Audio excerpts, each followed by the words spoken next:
পূর্বের ভিডিওতে জানিয়েছিলাম যে আমার মুরগির ঘরে বেশ কিছু কাজ করব, তো তার মধ্যে প্রথম যে কাজটা খুবই করার প্রয়োজন হয়ে গেছে সেটা হলো হাঁস মুরগিদের পায়ের নিচের পাটাতনটা খুবই নোংরা হয়ে গেছে, যার কারণে ওইখানে আসলে হাঁস মুরগিদেরও থাকাটা খুব কষ্টকর হয়ে যাচ্ছে, অ্যামোনিয়া গ্যাসের উদ্ভব হচ্ছে।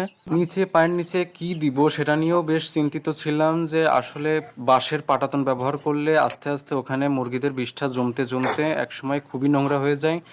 তো পরবর্তীতে সিদ্ধান্ত নিলাম যে এই প্লাস্টিকের নেটটাই ব্যবহার করব। এর সুবিধা হলো যে এর উপরে ওদের যে পায়খানাটা পড়ে ওদের পায়ের চাপেই এটা ঘরের নিচে পড়ে যায়, তো সেদিক থেকে খুব সুবিধাজনক। একই সাথে এখানে আবার নিচেই ইঁদুরের বা অন্যান্য শিকারী প্রাণীদের আক্রমণের একটা ভয় থাকে। এর জন্য আবার মুরগির ঘরের নিচ দিয়ে চারদিক থেকেই আটকে দেওয়া লাগছে যাতে কোনো আক্রমণের শিকার না হতে হয়। তবে দেখেন ভিতরকার অবস্থা মোটামুটি এখন অনেক ভালো আছে আগের থেকে।